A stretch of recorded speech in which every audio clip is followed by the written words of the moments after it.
बच्चों, अब हम ये क्लास 10th के लिए 5th चैप्टर के एक्सरसाइज 5.3 का क्वेश्चन नंबर 3 कर रहे हैं।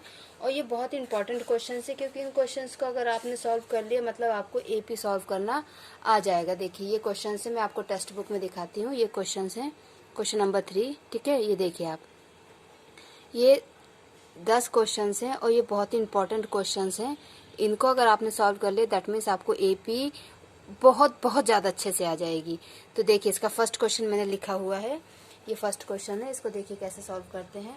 समटाइम्स ऐसा होता है कि हम ना पहले एक इक्वेशन हम सॉल्व करते हैं और आगे चल के हमको पता चलता है कि हमको इसको पहले सॉल्व नहीं करना था, ठीक है। जैसे कि देखिए इसमें आपको दी हुई है ए 5 दिया है, डी आपको 3 दिया है, ए एन 50 दिया है, आपको एन एंड एस एन निकालना है। तो मान लीजिए कि आपने एस एन से स्टार्ट किया। एस एन क्या होता है? N by two A plus N minus 1 into D. तो यहाँ पे आपके पास क्या है कि एन आपके पास नहीं है, ठीक है। ए आपके पास क्या है? 5 एंड आपके पास डी है 3। तो आपकी इक्वेशन क्या बन जाएगी? N by 2 10 plus 3n minus 3। तो ये इक्वेशन क्या हो गई? n बाई 2 10 में से 3 गया 7 प्लस 3n, ये आ गया। अब यहाँ पे क्या है कि एस एन और एन दो चीज़ें अननोन है, तो ये पूरा तो सॉल्व नहीं हो पाएगा। तो इस तरीके की जब भी कोई प्रॉब्लम आपके पास आती है तो आप क्या कीजिए कि उसको इक्वेशन नंबर 1 2 जिस भी आप पोजीशन में है इक्वेशन डाल के उसको छोड़ दीजिए, ठीक है। अच्छा, इसमें हम एक काम और कर सकते थे, वो क्या था कि अगर हम इसी को, जैसे हमारे पास ए एन भी दिया हुआ है ना हमको, तो हम एस एन का फॉर्मूला, हालांकि आपको ये सारे तरीके नहीं एग्जाम में करना है, एग्जाम में एक ही तरीका आपको करना है, ठीक है। तो बस मैं यहाँ पे आपको बता रही हूँ कि एस एन क्या होता है? N by 2 A plus A N, एक ये फॉर्मूला भी होता है। तो इस फॉर्मूले के हिसाब से भी एन तो हमारे पास है नहीं, ए हमारे पास 5 है और ए एन हमारे पास 50 है। तो ये क्या हो जाएगा? N by 2 55। तो ये आपके पास शॉर्टकट, ये आपके पास थोड़ा सा इसके कंपैरिजन में शॉर्ट है, ठीक है। तो मेरे अकॉर्डिंग आपको ये करना चाहिए, ठीक है। आपको ये ना करके ये करना चाहिए। पर इन दोनों ही केस में आपको एन की नीड है, इन दोनों ही केस में क्या है? आपको एन की नीड है, ठीक है। अगर आपको ए एन दिया है और ए दिया है और डी दिया है तो आप यही फॉर्मूला यूज कीजिए, इसको मत कीजिए। दोनों बहुत इजी हैं, दोनों में कोई प्रॉब्लम नहीं है। बट देखिए ये आपका क्या 1 2 3 स्टेप्स में हो गया, ये 1 2 3 4 स्टेप्स है। और अभी आप एन की वैल्यू पुट करेंगे तो और थोड़ा ये जाएगा, तो 2 या 3 स्टेप्स आपके कम हो जाते हैं। तो अब आपको ये समझ में आ गया कि अगर हम कभी ऐसे फंस जाएं तो आप उसको इक्वेशन नंबर 1 डाल के छोड़ देंगे, ठीक है। या तो आप ये करेंगे या ये करेंगे, दोनों नहीं करना है, ओके। अब देखिए, अब हमें ये समझ में आ गया कि पहले मुझे ए एन निकालना है, तो अब हम ए एन निकालेंगे, ठीक है। मीन्स ए एन की हेल्प से हम एन निकालेंगे, ठीक है। तो ये ए एन का फॉर्मूला है, ए एन आपको दिया हुआ है 50, ए है 5, एन हमको निकालना है और डी है 3। तो क्या हो जाएगा? ये 50 माइनस 5, ये क्या हो जाएगा? 50 minus 5 is equal to N minus 1 into 3। तो ये हो गया 45 is equal to N minus 1 into 3। 45 upon 3 is equal to N minus 1, okay. तो ये कितना आ जाएगा आपका? 3 1 जा 3, 3 5 जा 15 is equal to N minus 1। 15 plus 1 is equal to N, 16 is equal to N. तो हमारा एन कितना आ गया? 16। अब आप क्या करेंगे? आप ऐसा लिखेंगे कि मैं ये एन की वैल्यू जो है इक्वेशन नंबर 1 में पुट कर रहा हूँ, okay. Put the value of N in equation number 1। तो ये हमारा इक्वेशन नंबर 1 है, इसमें हम एन की वैल्यू रखेंगे तो क्या हो जाएगा? S N means S 16। तो 16 बाई 2 इंटू 55। तो ये क्या हो जाएगा? 8 इंटू 55, ठीक है। एस 16, तो एस 16 कितना आ जाएगा? 440। तो ये देखिए ये थोड़ा सा आपके लिए शॉर्ट हो गया। अगर आप इसको सॉल्व करते, ठीक है, अगर आप इस इक्वेशन को सॉल्व करते, एग्जाम में आपको सिर्फ इन दोनों में से कोई एक ही करना, मैं बार बार आपको क्लियर कर रही हूँ। अगर आप इसको सॉल्व करते तो क्या होता? आप एन की वैल्यू यहाँ रखते फिर इसको प्लस करते, तो ऑब्वियसली इसमें आपके 1-2 स्टेप एक्स्ट्रा हो जाते, ठीक है। हालांकि प्रॉब्लम दोनों में नहीं है, 1-2 स्टेप्स में हार्डली 5 to 10 सेकेंड्स लगते हैं, ओके। अब हम इसका देखते हैं नेक्स्ट पार्ट। तो ये आपका सेकंड पार्ट है। इसमें आपको ए दिया है 7, A13 दिया 35, आपको डी एंड S13 निकालना है। तो पहले हमको ये जो A13 दिया है, हम इसकी हेल्प से क्या निकालेंगे, डी। ठीक है, क्योंकि ये A13 है, ये क्या है, A13, तो क्या हो जाएगा इधर पे आपका n जो होगा वो हो जाएगा 13। ठीक है, तो A13 आपका क्या होगा, A plus 12D। Okay, that means 35 is equal to A plus 12D। 35 is equal to 7 plus 12D। 35 minus 7 is equal to 12D। ये हो जाएगा आपका 28 is equal to 12D। Okay, तो 28 upon 12 is equal to D। तो ये क्या हो जाएगा आपका 14/6 is equal to D। 7/3 is equal to D। आपका D क्या आ गया, 7/3। अब आपके पास D है, N है, A है और AN भी है, तो आप आराम से सम निकाल सकते हैं। तो S13 क्या हो जाएगा, यहाँ पे हम फॉर्मूला लगाएंगे कौन सा वाला, A plus AN वाला, क्योंकि आपको S13 तक ही निकालना है ना। ठीक है, आपको कहाँ तक निकालना है, S13 तक, और आपके पास A13 दिया हुआ है। ठीक है, आपको A13 दिया हुआ है, तो हम आप यहाँ पे यही वाला फॉर्मूला लगाएंगे। तो ये क्या हो जाएगा, आपका n हो जाएगा 13/2। A है आपके पास 7 और AN है 35, तो ये कितना हो जाएगा 13/2 इंटू 42। तो आपका आंसर कितना आ जाएगा, ठीक है, आपका आंसर कितना आ जाएगा, ये आंसर आपका आ जाएगा 273। ओके, ठीक है, तो आप कौन सा फॉर्मूला लगाएंगे यहाँ पर, मैंने आपको पहले ही बताया, जब आपके पास अगर A और AN हो, यहाँ पे थोड़ा सा दिमाग ये लगाना है कि आपको S13 निकालना भी है और यहाँ पे आपको A13 दिया भी है।